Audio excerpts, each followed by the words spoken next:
Graça e paz, meus amados irmãos internautas do canal Uma Visão Além. Esse que vos fala é o pastor José Freire, e hoje nós vamos a uma palavra e logo em seguida a nossa oração. Mas antes de nós começarmos, eu gostaria muito que você, que ainda não é inscrito no nosso canal, se inscrevesse, ativasse o sininho e deixasse o seu like. O seu like é muito importante para que o YouTube indique o nosso canal. O tema de hoje, ele é um tema até polêmico, porém a gente tem que trazer ele porque é um tema que é pedido, né? Já foi pedido aqui no canal, e ele é um tema, assim, importantíssimo. Contemplando o inferno, a realidade do inferno. O texto que nós iremos se apropriar é o texto de Lucas, capítulo 16, verso 19 ao verso 31, e Lucas 13, 23 até o 28. Tem estudos que já nos sugeriram sobre o céu. Nós já falamos sobre o céu aqui no canal, já falamos também sobre o inferno aqui no canal. Mas o céu é para quem se comprometeu em ir para lá e viver lá. Então, aquela pessoa que recebeu Jesus como Senhor e Salvador. Eles desenvolveram fé e obedeceram o Evangelho. Eles viveram para Deus aqui nesta terra. Não foi apenas um desejo ou uma aspiração. As pessoas deixaram, né? Quem quer vir, a Bíblia diz bem claro, o reino dos céus, ele é ganho à força, e a gente tem que entender que não é de qualquer maneira que uma pessoa vai para lá. Então, não nos é dito onde o céu está localizado, apenas que Deus mora lá. Questionamos como é o céu: glorioso, rico, enorme, tranquilo, agradável, e observamos a natureza dos seus habitantes: amoroso, de alto caráter moral e família. Tudo isso você encontra na Bíblia, na descrição sobre o céu. Então a gente precisa entender, irmãos queridos, essas passagens e compreender, né, essas coisas que nos são faladas. Todos no céu verão a Deus face a face, interminavelmente. Amor e segurança totais. Existe sermão ou estudos que examinará o outro lado da moeda. Nós estamos falando do céu, mas existe um estudo que vai mostrar o outro lado, que é o lado do inferno. E infelizmente as pessoas não querem aceitar, mas a maioria das pessoas irão para lá. O inferno é um lugar de banimento, é um lugar de punição. Não há esperança neste lugar. Então não há esperança no inferno. Não existe solução num lugar desse. Agora, o que o cristão precisa entender, tá? É que nós vamos falar sem rodeios, ao contrário da opinião popular. A maioria das pessoas, infelizmente, irá para este lugar, né? A opinião popular não nos interessa. O que interessa é o que diz a palavra. E nós cremos na Bíblia como regra e prática de fé. E devemos entender que existe um lugar real, chamado inferno. E as pessoas tentam negar o inferno porque não aceitam a palavra de Deus. E quem mais falou do inferno no Novo Testamento foi o próprio Jesus Cristo. Então, se eu nego Jesus como Filho de Deus, se eu nego Jesus como Senhor e Salvador, evidentemente que eu não vou crer na realidade do inferno. Mas você crendo ou não, a Bíblia diz que ele é real. A Bíblia diz que ele existe. Tem pessoas que reduzem o cristianismo a meros sentimento, ou seja, meio social, e não é. O Evangelho é poder de Deus para a salvação dos homens. A palavra salvação, vamos examinar a palavra salvação. Fazemos a etimologia desta palavra. Queridos, salvação é ser salvo de. Salvo do quê?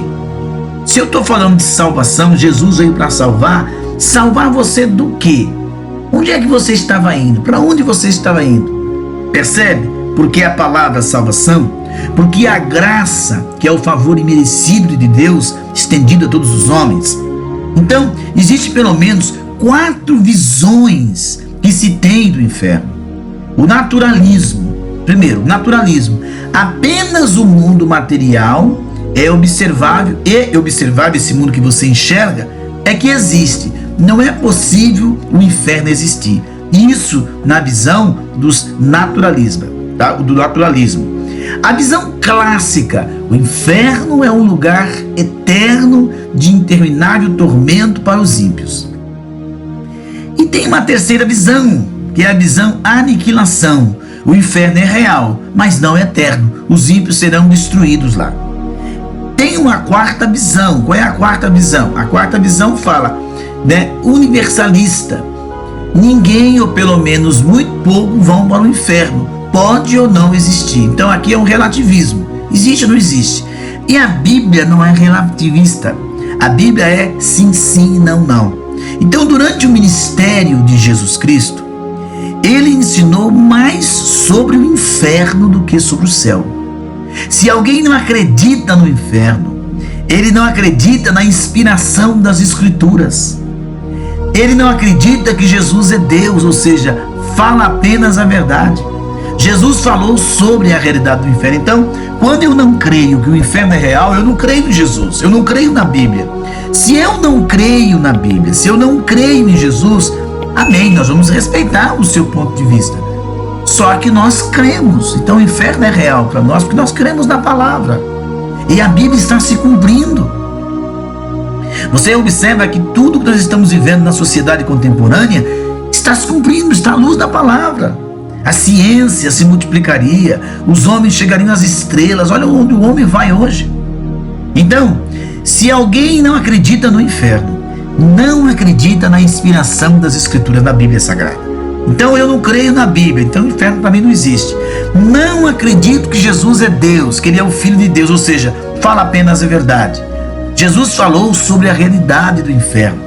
Mateus capítulo 5, verso 22, Jesus falou assim, ó, eu, porém, vos digo que todo aquele que se encolerizar contra o seu irmão será réu de juízo, e quem disser ao seu irmão raca, será réu diante do sinédrio, e quem lhe disser tolo, será réu do fogo do inferno. Jesus está falando literalmente da existência do inferno.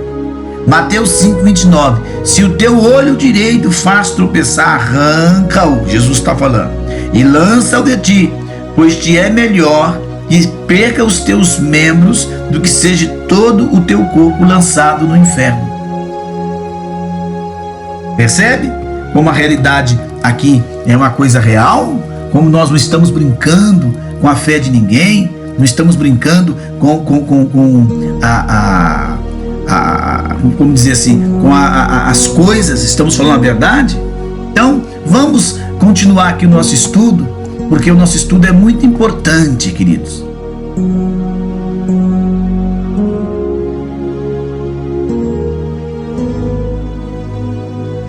Aleluia!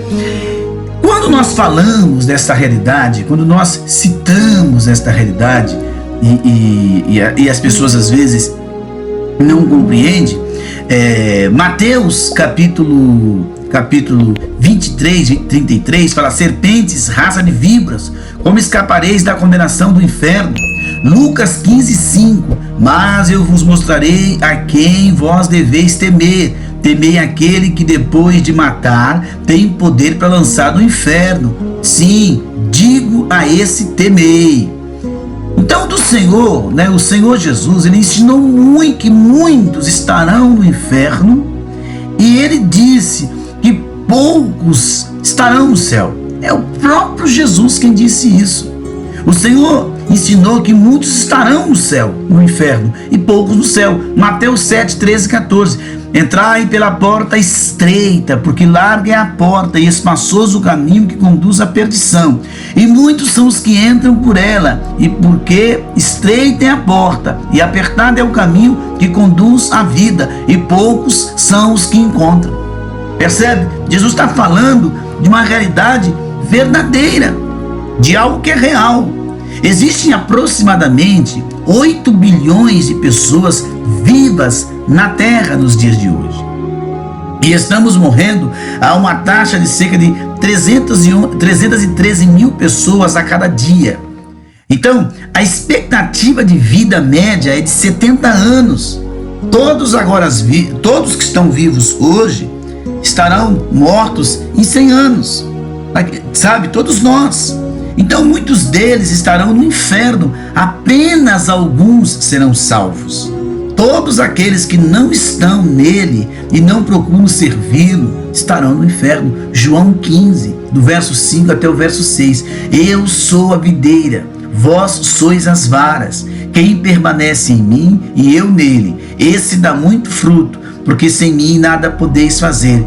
Quem não permanece em mim é lançado fora como uma vara e seca.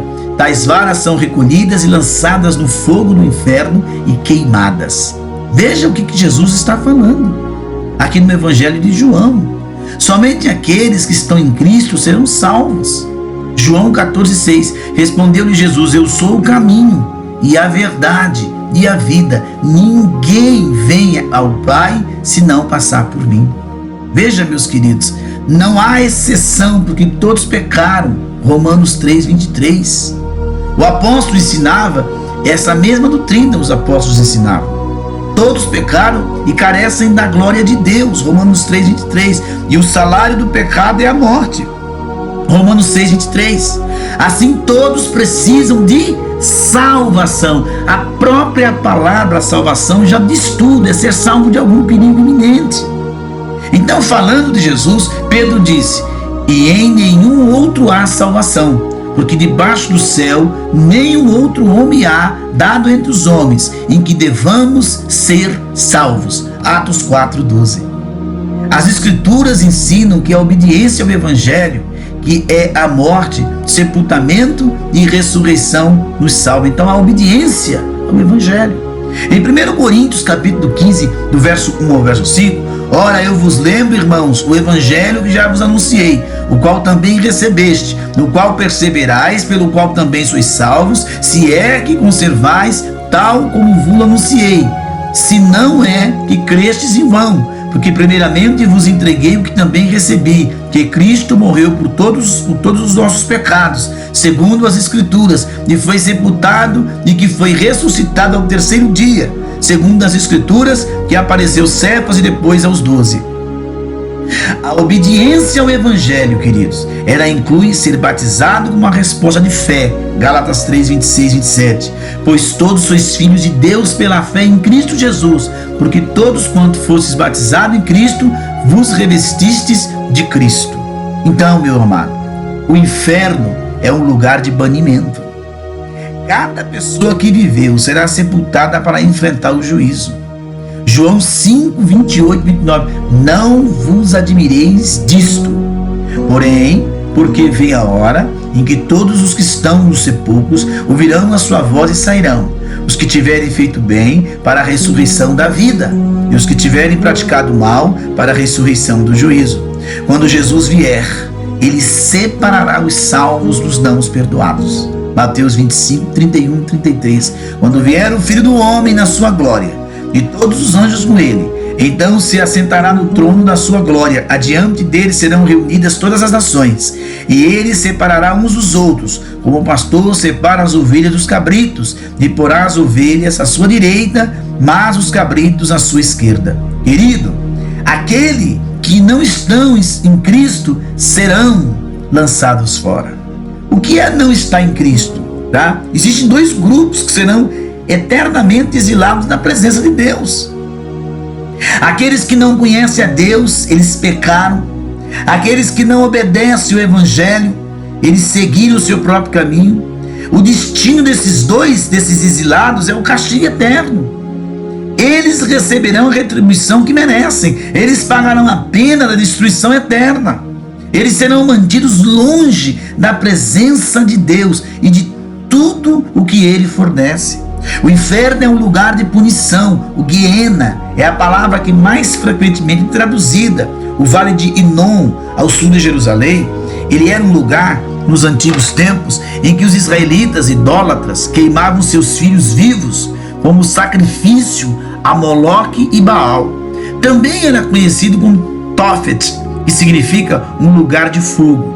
E depois que eles retornaram do exílio de Babilônia, os judeus supostamente transformaram o Vale de Inom em um lixão, né, na cidade, onde o lixo e qualquer coisa considerada impura era queimada. Isso incluía os corpos dos criminosos executados, os animais mortos. Ali ardia continuamente fogo, consumindo o lixo que frequentemente era jogado nele. E sempre havia ali naquele lugar o que? Vermes, e se alimentando de quaisquer restos não queimados. Hoje o Vale de Inom não é nada mais parecido com isso. Nos tempos modernos foi transformado em um jardim. O simbolismo aqui é tão grande, meus irmãos, que não pode passar desapercebido. A pessoa não redimida sofre a pena por seu pecado, Romanos 6:23. Ele é colocado em um lugar reservado para as coisas sem valor. O destino dos perdidos é um lugar onde o fogo nunca se apaga. O que disse Jesus sobre o inferno? É um lugar a ser temido, Mateus 10:28. E não temais os que matam o corpo, e não podem matar a alma. Temei antes aquele que pode fazer perecer no inferno tanto a alma como o corpo. Ele descreveu como lugar de tormento, Lucas 16:23. Do Hades ergueu os olhos, estando em tormentos, e viu de longe Abraão e a Lázaro no seu seio. Então Jesus se referiu ao inferno como lugar de destruição. Entrai pela porta estreita, porque larga é a porta, espaçoso é o caminho que conduz à perdição, e muitos são os que entram por ela. Tá? Em Mateus 7,14, aqueles que não foram perdoados. Em Mateus 13:39-42, o inimigo que semeou é o diabo, né? Aí está falando a colheita dos que servem a ele. Jesus adverte os cristãos sobre o imperativo de permanecer fiel. Quem não permanece em mim é lançado fora. Quem não persevera. Para o cristão inativo, Jesus avisa: porque todo aquele que tem, dar-se-á, terá em abundância, mas ao que não tem, até aquilo que não tem será tirado. Então, não seja um crente nativo. Não há esperança para os que estão no inferno. Quem morreu sem Cristo já está condenado. Não tem como voltar. Não existe reencarnação, tá? O céu é uma escolha de entrada ou saída. Aqueles que estiverem de fora estarão eternamente de fora. As pessoas do inferno podem ver, mas nunca podem sair. No Hades, ergueu os olhos, estando em tormento, e viu de longe Abraão. Isso aqui é aquela passagem de Lázaro e Abraão. Então aqueles que são banidos para a eternidade, segundo Tessalonicenses 1:9, os quais sofrerão como castigo e perdição eterno, banidos da face do Senhor e da glória do seu poder. Então a falsa doutrina do purgatório foi inventada para capitalizar os medos dos homens. Até o último batimento cardíaco, todos têm uma escolha. O que você vai fazer? O que você vai escolher? Até o último suspiro você tem uma escolha. O que você escolhe? Cristo ou não? Ou deseja viver longe de Cristo? É você quem decide. Então o céu é real, o inferno é real, e a escolha é sua. Aonde queres passar a eternidade? Oremos a Deus neste momento. Santíssimo Deus, glorificado e exaltado é o teu nome. Eu glorifico e exalto o teu nome, Senhor, de todo o nosso coração. Pai santo, Pai de amor, Pai maravilhoso e glorioso, eu te glorifico, eu te exalto, eu magnifico e exalto o teu nome por tudo quanto o Senhor realmente tem feito. Pai santo, ó Deus de amor, ó Deus de poder, vivifica em mim, em nós, sabe, a tua palavra, e possamos nos corrigir, nos manter de pé, vivos na presença santa do Senhor. Porque o inimigo das nossas almas, papai, como diz a tua palavra, ele vem para roubar, matar e destruir. Mas a Bíblia diz que o Senhor Jesus veio para que tenhamos vida e a tenhamos em abundância. Jesus nos diz que Ele é o caminho, Ele é a verdade, Ele é aquele que nos leva ao Pai. Santíssimo, eu oro por esta pessoa que está fraca, desanimada, angustiada, Senhor. Aviva a fé desta pessoa, esta irmã que ficou viúva, este irmão que ficou viúvo, este jovem, este adolescente. Pai Santo, renova as forças do teu povo. Neste momento de intercessão, sabemos que o Senhor é tudo para nós e que este mundo, nós sabemos, é passageiro. Tudo aqui está de passagem. Tudo é passageiro, e nós não venhamos aqui nos enganar, nos iludir com nada deste mundo, porque a tua palavra nos diz para nós buscarmos teu nome enquanto podemos achá-lo.